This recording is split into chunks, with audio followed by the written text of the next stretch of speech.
What is the worst way to self-custody your Bitcoin? And at this point, you're gonna ask me, wait, Vlad, why do you want to know that? Why do you want to know about the worst as opposed to the best? But if you ask people what the best solution is, they're going to shill a product. But if you ask them what the worst is, they're going to describe a situation from which you can actually learn. And this is why I have asked my followers on Nostr and on X/Twitter, whatever they call it these days, what is the worst way to self-custody your Bitcoin? And you should know by now that you should take self-custody very seriously. You should withdraw all the coins from exchanges and not keep anything there because there is no certainty that they're actually yours or that they have full reserves to enable you to withdraw whenever you want. And usually when you ask this type of question, how should you keep your Bitcoin? How should you self-custody? You get replies like, you should get a Bitbox, you should get a Trezor, you should use CryptoSteel to back up your 12 or 24 words, or you can get a reply like you should use a Tsartoshi, which is like an Opendime but cooler on a card.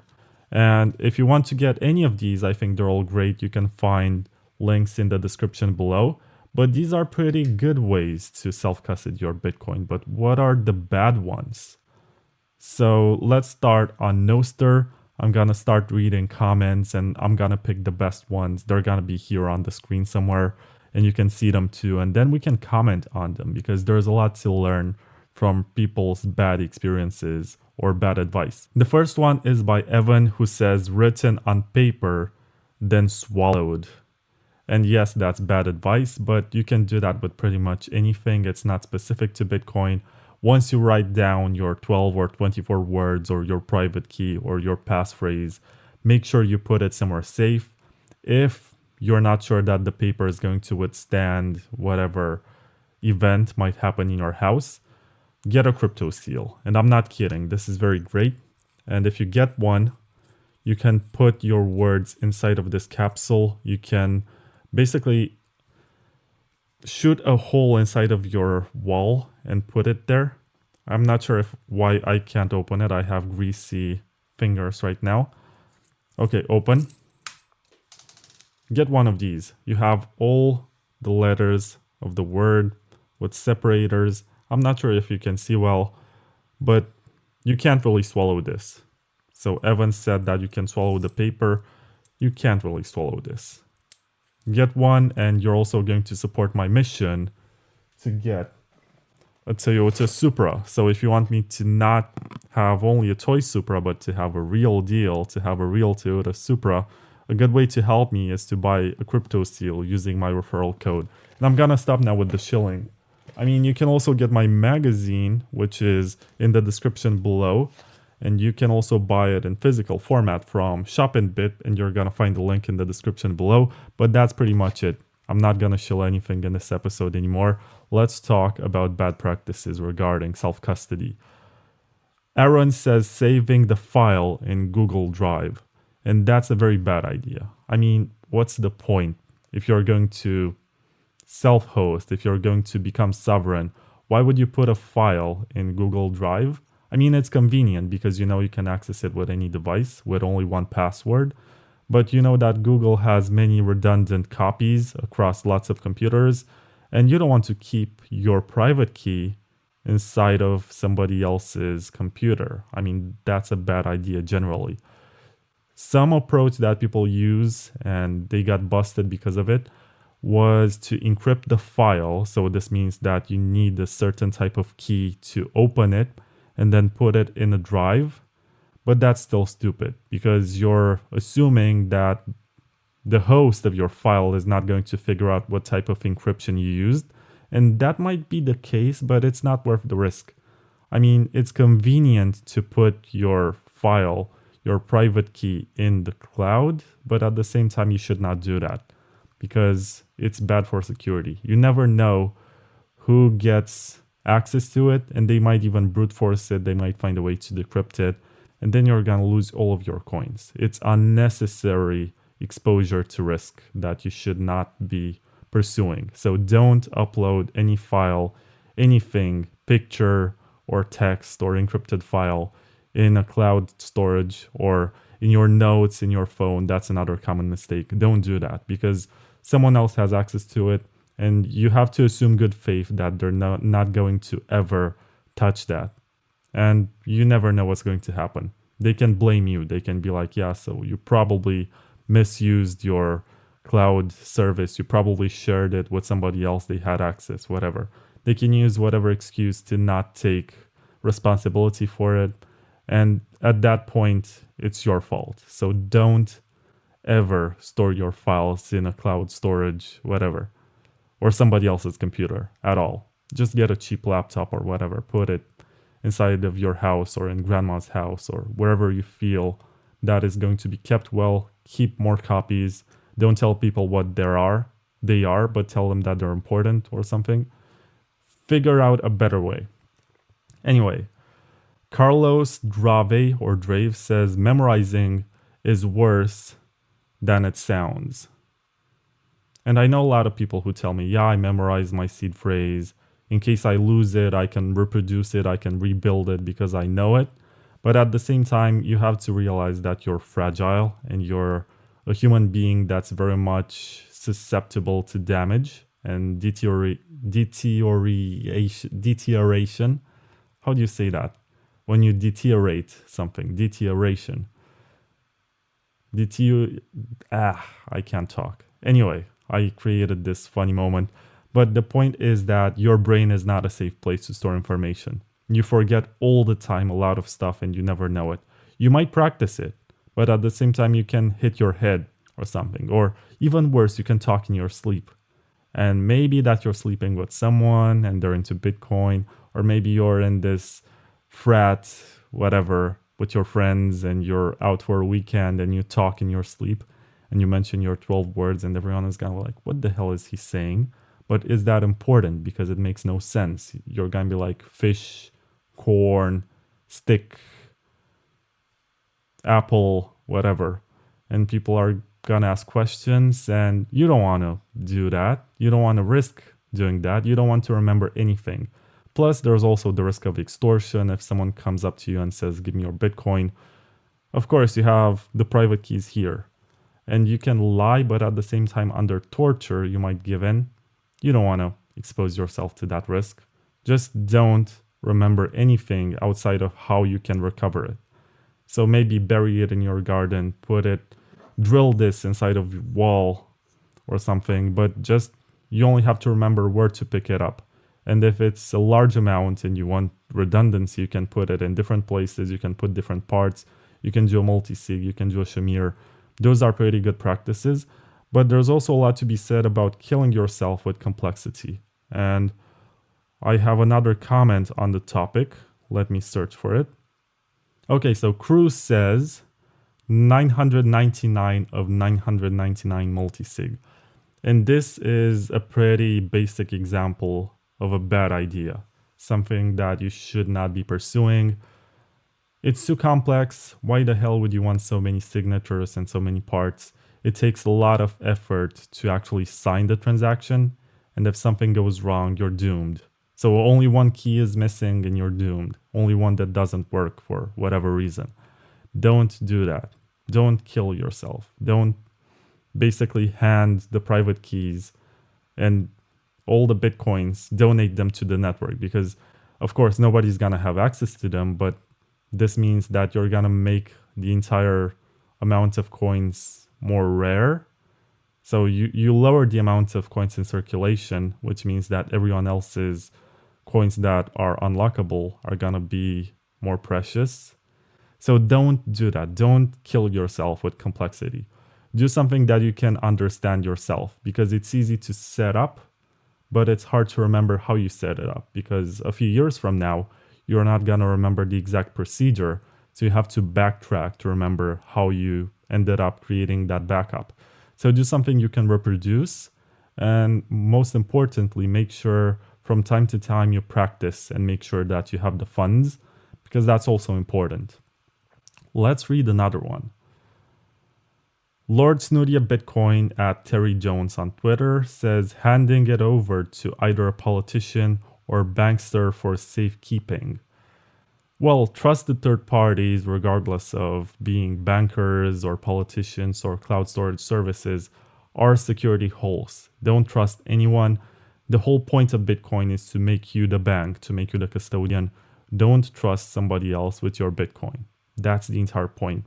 Self custody is not very easy because there are lots of attack vectors, but it's not very hard either. So you can figure out a way for yourself, something that works for your specific threat model to enable you to easily access your coins while keeping others away from them. What else do we have? Phil Geiger says Brain Wallet.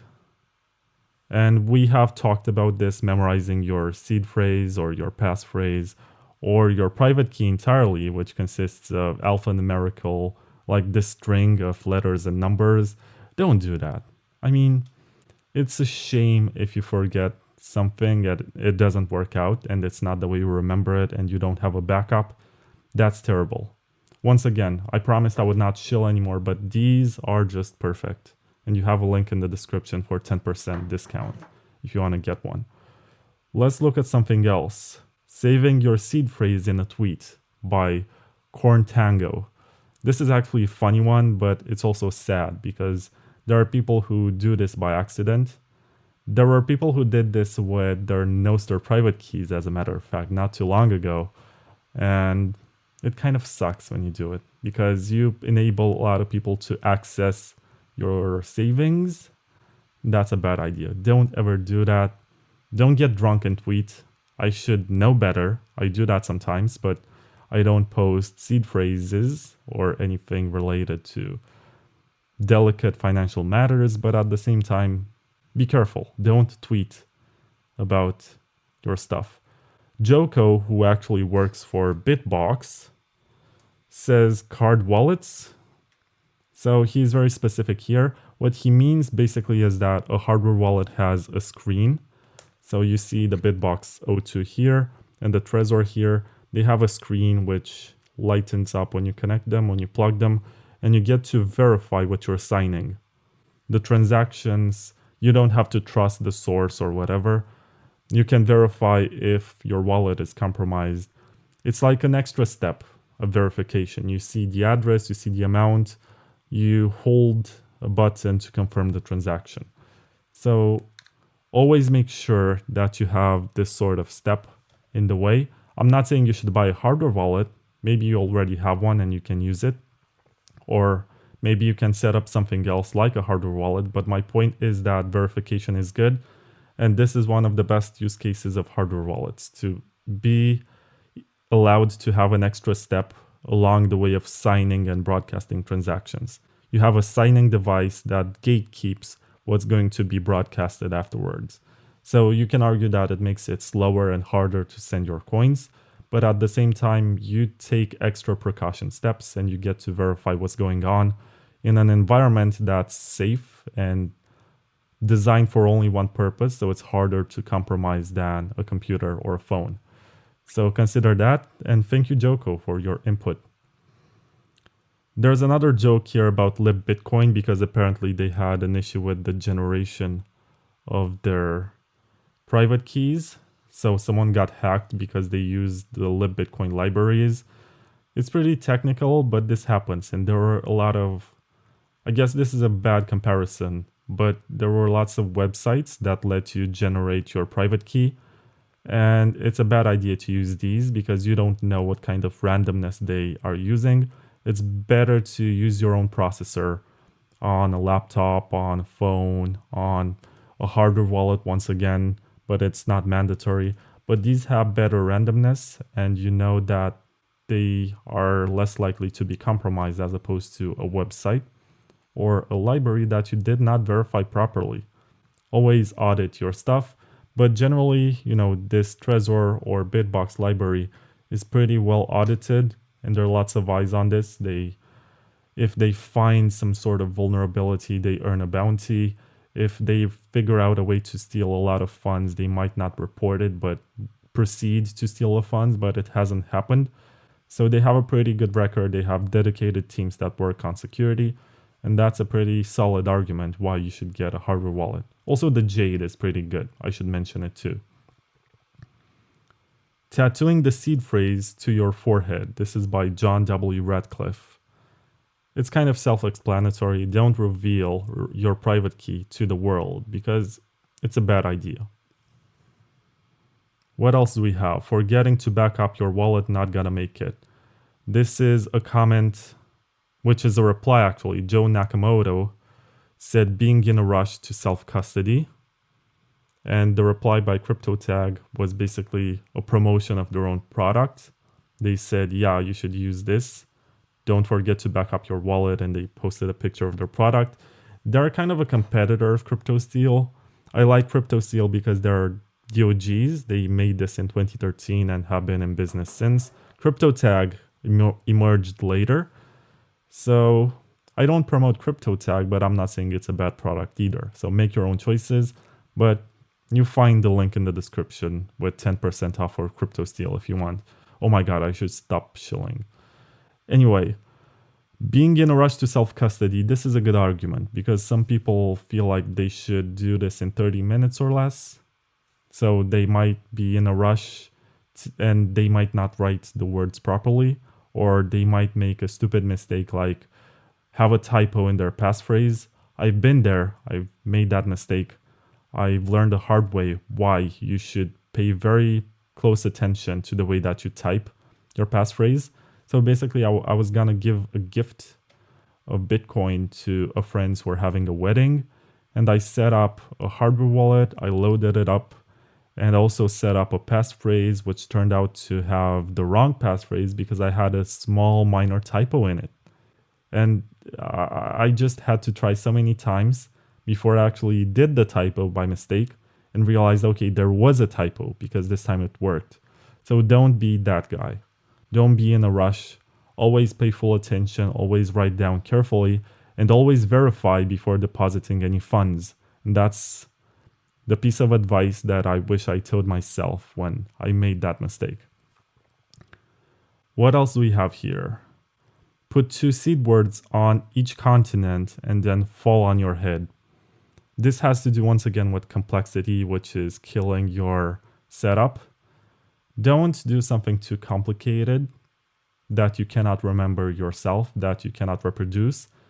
I mean, if you're going to have this type of setup with different continents and different words or Shamir or multisig, at least put more parties in charge as backups. As standalone actors cannot spend the coins, but they have to collaborate, and you're the only one who knows who everyone is to put them together to sign the transaction, or you can go there and sign it yourself. So that can be a use case, but at the same time, it's overkill. For most use cases, a simple 12-word seed phrase with a strong passphrase that you can remember and you write down and you put it on something durable or somewhere where you know you're going to find it in 10 years, 20 years, that's good enough for the average user. If you're an institution, or you have multiple shareholders in a company, it's a good idea to do a multisig. If you have a lot of money or you want to do inheritance, there's the SLIP 39 standard, which is to be found in the Trezor Model T, and soon in the soon to be announced Trezor Model R. So it's also in the Keystone wallet, and that's very underrated. It's pretty good, so you can check it out. But you have options, that's what I'm saying. But you have to assess these options and figure out what's good for yourself and to which extent you want to make it hard or easy to spend your coins. What's your strategy? That's not something that you can get like a one glove fits all scenario. Security doesn't work like that. Security has attackers, and one type of defense prevents one type of attacker. There's nothing universal. So you have to understand that you have limitations and you have trade-offs. And you need to figure out the best trade-offs for yourself. And that's the whole point, and that's the beauty of this process. You have to actually think. So what else do we have here? Write the seed phrase down on paper. Place the piece of paper in the glove box of your Supra. As I said, I'm trying to get a Supra, and you can donate to my cause by purchasing stuff that you might need. Or there's also a donation page, but I'm not gonna show it now. Sell the Supra on eBay via auction starting at 99 cents. Leave the piece of paper in the glove box for the new owner. Yeah, I mean, that's bad advice all over. Even if you think it's a good idea to leave the words in your car, I mean, your car is somewhere in public, someone can break in, steal the stuff in your glove box. Don't leave anything precious inside of your car. That's general security advice. And it also concerns your Bitcoin. Coinbase Wallet, says Alex. I mean, what does Coinbase Wallet mean? Because I know that they have this custodial wallet, so maybe it's an irony, which says, yeah, you should avoid using custodians because they're going to steal from you sooner or later. Not directly by stealing, but by freezing your funds and saying that you cannot withdraw, as it was the case with Mt. Gox and Celsius and then FTX. So don't trust custodians. That's the entire point. Bitcoin was created for you to not have to trust anyone with your coins. Remember that. It's very important. Any hot wallet except for small loss of risk amounts, says Orion_KOS, aka AJ Nobody. And I think this is an important discussion to be had about cold storage wallets and hot wallets. You have to remember that a hot wallet is also Bitcoin Core, is also Electrum, is also Lightning. Everything Lightning is a hot wallet. It's on the internet 24/7. Bitcoin Core also is the underlying infrastructure. So that one has to be secure. And I've had this conversation with Peter Todd and Thomas Voigtlin from Electrum on a panel at the Mallorca Blockchain Days conference. And what they basically said is that if you get a laptop and you clean it up, maybe you replace the hard drive to put a brand new one. It's very affordable these days to get an SSD. You put that one in and you install very cleanly a distribution of Linux, let's say Debian or Ubuntu or I don't know, Cubes or whatever you prefer. You install that one and you run Bitcoin Core just for your needs whenever you need to receive or send. And according to these Bitcoin developers, it's a much safer and better tested solution as opposed to trusting a hardware wallet. And I think the issue with hardware wallets is that you can install firmware that you may not want to install, if that makes sense. To get phished, to install the wrong type of software on your hardware wallet, to enable that to get infiltrated in your device and compromise the security of your coin somehow. Or you can even assume that the company launching the update might either make a stupid mistake that, you know, with stuff that's not tested so that people lose their coins when they install an update, or they get compromised and they make their users lose coins. So that's also a scenario that you have to consider, which is why there's so much emphasis on open sourceness, which is why Trezor, for example, refuses to put a secure element chip inside of their device unless it's 100% auditable, and they did not find that on the market, so they started making their own. And that's one example.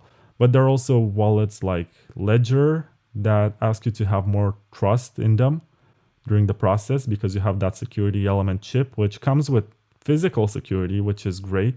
But at the same time, you have to trust them with software updates. And they had quite a backlash after they launched their recovery service. And they were like, yeah, we could always get your seed phrase remotely. And that was huge. That was the type of reveal that you would not think you'd ever get from a company like that, but it's true. They can launch an update and you don't verify what you installed. Nobody else did. You trust the company because they have a good reputation, but they break the reputation with that one mistake. And that's enough for you to lose your coins. And I don't think the risk is worth it. So chase a product if you're going to use a product, but chase something which is 100% uncompromisingly open source. That's a very good principle. And as for hot wallets, I've already told you that Bitcoin Core on a laptop that you clean up and that runs nothing else but Linux and Bitcoin Core, that's pretty secure. So it's a hot wallet, but it's also very secure. You can take that into consideration during your setup, but it has different trade-offs that you have to figure out by yourself. Seed phrase written on fiat put in G-strings of a stripper, hopefully a biological woman. This is by Mission Accomplished. It's another joke. You should not write your seed phrase on fiat. I mean, you can do that for small amounts as a bounty for people who are curious, but, don't put your savings there. Jeffrey says Brain Wallet. This has been discussed. He argues that it can be useful for a short amount of time, like let's say that your government becomes totalitarian and you have to escape and you cannot take anything with you and you have to remember your words. That's a valid use case for you to remember your words, but you have to take into account that there might be some torture when you exit. I mean, you can expect a smooth process, or you can expect confiscation and stuff like that. Maybe you can also try to have a backup in the form of some sort of self-made encryption in a book or in a notebook or whatever, where you underline certain words and you know that these are part of your backup, or you create something that only you can decrypt when you pass, because they're gonna look at some sort of sketch or list of stuff like groceries or whatever, and they're not gonna throw that away. They're gonna be like, whatever, go. I don't care about this. I care about important stuff like electronic devices, like phones, laptops, whatever they can seize from you. Cash, because that's the easiest one to take away. Jewelry. They're gonna look up your ass probably to see if you did not try to grab something like that character played by Christopher Walken in Pulp Fiction. Anyway, brain wallets can be useful, but always have a smart backup, something that you can recover. Another approach to avoid brain wallets is to trust someone on the other side. So let's say that you're fleeing the US and going to Canada. Bad example, but let's say that you're doing this. Maybe you can trust someone on the other side to hold your coins for a while, but then again, can you really trust anyone to hold your coins? That's up to you to figure out. Can you trust them to give them back? That's another issue. Consider that. Madosatoshist says overcomplicate your opsec. That's a good point. Don't make everything hard enough that you don't remember what you did there. You need to keep it simple for yourself but difficult for others, and that's up to you to figure out how. Printing the blockchain, Catalin Bot. I'm not sure what that means, but I think he means that printing your seed phrase is a bad idea, and it is, because the printers have their own internal memory, and you have to remove that chip and destroy it after you print something like a seed phrase. Most people don't know this, but printers have their own memory, and if someone knows how to hack that chip that's inside of the printer and stores information about everything that you ever printed, they can extract that information from you. And this was an important discussion during the Canadian truck protests, when they were creating these paper wallets that they were giving to truckers so that they can recover an amount of Bitcoin, and they had instructions.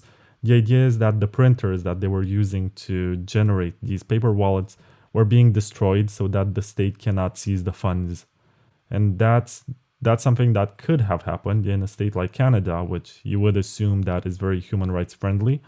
But consider that. Don't print your seed phrase, because your printer keeps that in your memory. If you do print with your seed phrase with your printer, make sure that your printer is not connected to the internet, and also destroy the printer afterwards. Or better yet, don't use that seed. If it's too late, transfer the funds somewhere else or something. Whatever. Just be cautious. There is a joke about Ledger, obviously. Your data got hacked and now they have your seed as well, by Tsartoshi. I mean, yeah, that's... most people don't really understand, and I hate to play the devil's advocate right now, but Ledger introduced this service as some sort of social recovery system, meaning that they hold some keys and you hold some keys and somebody else holds some keys, and You need at least 2 of them to sign the transaction. So if you lose them, you can recover by appealing to these parties, and it's up to you to set it up. It's a service that they provided optionally for users, but the issue was overblown, and that revealed that they can always extract your seed from the hardware wallet is what basically made everyone migrate towards Trezor because it's uncompromisingly open source, and Bitbox02 because it has some very smart bits of data which bypass the security chip and only use it for the bare minimum and treat the rest of the operations as if the security chip might already be compromised. I think the cryptographers worked on Bitbox02 did a pretty good job, and I gotta praise them for that. And I think I also have a link for that, but let's not occupy time from the video with that one. Yoshi HODL says overcomplicate security, and we did discuss that, and it's very true. Another one is by Bitcoinator 13%, and he says seed picture on the phone. And once again, that's a very bad idea. Not just because you have to trust your operating system, that it's not compromised, and not just because you have to trust that somebody else will not get physical access to your phone and extract the data, which might be or may not be encrypted, but you have to understand that many applications in your phone like WhatsApp, Telegram, Instagram, lots of others, Facebook or whatever, even Twitter, they have access to your photos. And of course you can control that. You can only give these applications access to the photos that you want, but you have to trust the operating system to not leak anything to them. And there are situations where these operating systems give special permissions to applications like TikTok and Instagram and Facebook so that they can optimize their algorithms and figure out what you're up to. And, you should not trust anyone.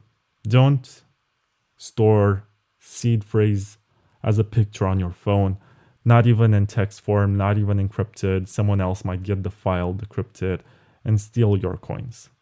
So, no, don't do that. I think it's fine to use a phone wallet, which is something else.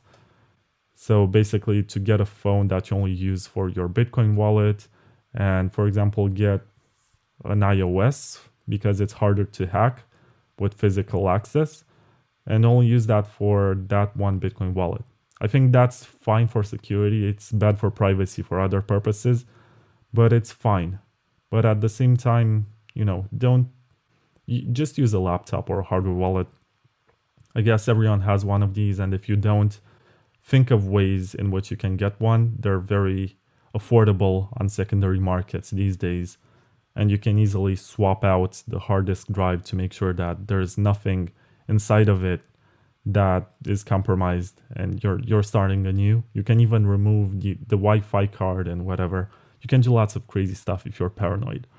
But don't store pictures of your seed phrase on your phone, and that's a very healthy principle. Seth Meister says on Coinbase, I think we discussed this already. Your girlfriend's Coinbase account by the big guy? Of course not. CY at Icosanaut.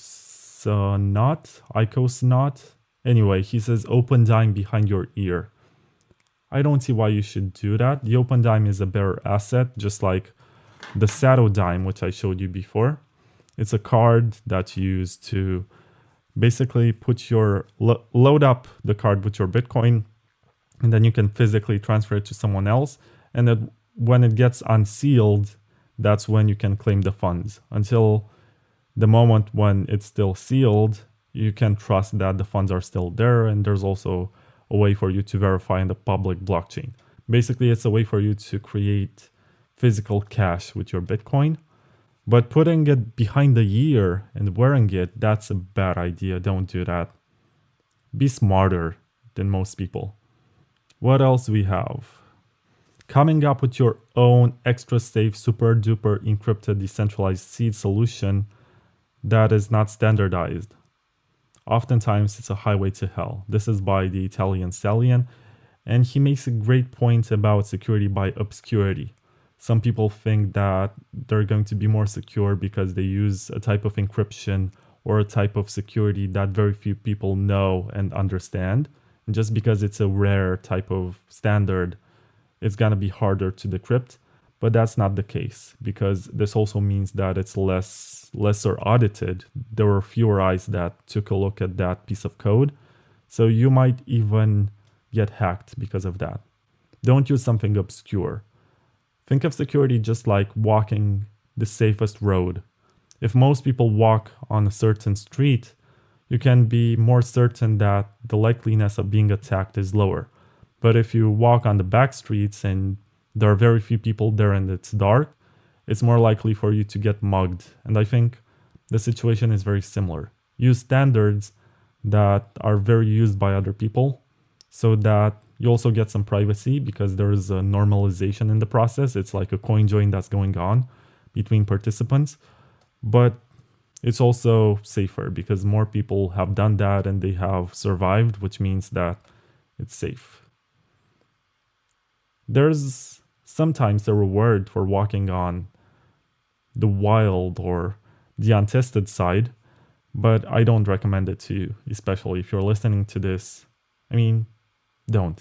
Just use something that is common, like the Bitcoin core standards for your wallet files, or BIP39, SLIP39, or the standards on Electrum. There are also quite a few of them. I mean, these are pretty well tested by thousands, if not millions of users. But if you try some new scheme, like the WorldCoin biometrics with scanning your orbs or whatever, don't do that. Before I wrap this up, I just want to read two more responses that I thought were interesting and funny. The first one is by Raul, at Raul Tweet, who says, handing a copy of your 12 words to your girlfriend just in case she's more careful than you. What? Don't do that. Don't share your keys with other people, especially. Maybe your wife is fine if you have been together for 10 years or something or longer and you trust her, but even in that case, you should be cautious. I mean, it's up to you. It's your money. You spend it however you want and set whatever rules you want, but don't just hand your keys to your girlfriend. She's gonna break up with you. She's gonna spend the coins and you're gonna cry harder than ever because you haven't just lost your girlfriend, you lost your savings too. So don't, I mean, I'm not saying you should not trust anyone. You should selectively choose who you trust, and maybe it's a bad idea to give your keys to someone who's only dating you and doesn't have any serious plans. And I don't know, it's up to you, but I'm not judging. What I'm saying is that you should not give your girlfriend your Bitcoin keys. Maybe your wife, but even in that case, be cautious. Don't set up single points of failure. And there's another one that I really wanted to read, which is funny. It's by Ray Risling, who translated this beautiful magazine here, Breaking FUD, into German. And he says, worst way of self-custody a human ever has achieved, simply forget your seed or password if seed with mnemonic that is stored encrypted in local storage. And it's a meme which portrays Peter Schiff in 8-bit graphics. I think this is gonna look nicer when I edit it and put the tweet next to whatever area of the screen I choose. But the point is that you should not Peter Schiff yourself. Be careful. Self-custody is not super hard, but you can easily make mistakes and you don't want to make them. Just pay attention to what you're doing. Use the best and most tested services for self-custody. And I don't mean services as in Casa or whatever. I mean, I understand why some people use that too, but don't trust other people, ideally. Use products or open source software that's more important, that has been used by millions of people worldwide and has been tested well, and you know it's gonna work. Always verify the backup after you set it up, and do that before you deposit any funds into it. That's another very underrated but super important piece of advice. And this has been it. I'm gonna try to do more of these let's ask the Twitter / Nostr followers stuff so we can see what kind of responses they get and see what we can get in terms of education from what they're saying. I'm gonna try to get creative with these and do more videos. If you enjoy this, you can leave a like, you can subscribe, you can check out the Bitcoin Takeover magazine, which for now is available in English and German. It's called Breaking FUD, and it breaks down the 10 most common misconceptions about Bitcoin. So it's basically education in reverse because, most people assume that they know about Bitcoin, but what they know is wrong. So you start from these assumptions, deconstruct what they think they know, and maybe you're going to convert them or not. But even if you don't, you're going to still help them become more informed and understand that there's nuance in the situation. You can download it for free in the link in the description below, or you can grab a physical copy. It's being sold currently at Shop and Bit in Europe. It's going to be sold at Ellen Bits in the UK. And I hope I'm also going to get US distribution, and I'm in talks with Crypto Cloaks. Fingers crossed, because it's not a made deal. I just need to figure out logistics to get some magazines to them. But I'm thinking about you guys from the US. I think about you all the time. And I want you to be able to easily access this type of information, even if it's commodified. Of course, you can print this yourself. You can make it in as many copies as possible. You can even sell it to make money off of it. The point is to spread the knowledge. But since I'm the maintainer of the project, which of course is open source, I have to make sure that it's available in as many shapes and forms as possible, and even in the costliest but most convenient way, which means buying it from some shop. So you don't really have to buy it, but if you do buy it, spread the knowledge, spread the love, teach more people about Bitcoin, teach them about self-custody.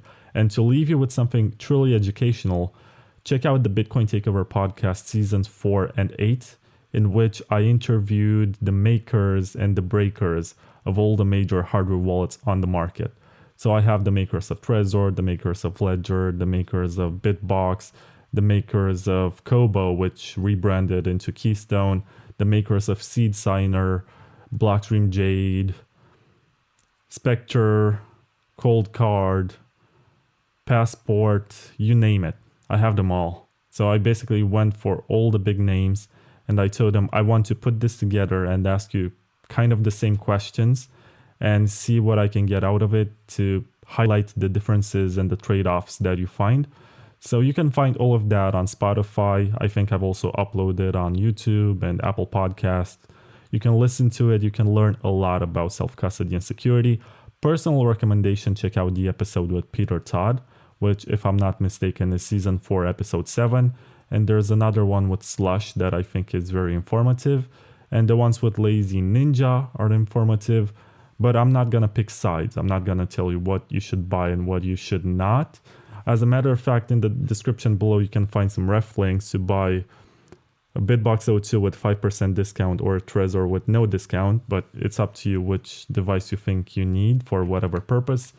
If you want to back up your 12 words or passphrase or 24 words or Shamir or whatever, you can use a Crypto Seal 10% off with my link in the description, and I'm done chilling. I'm done with this video. I'll see you in the next one, and I'm gonna ask more interesting questions to provide some useful stuff to you.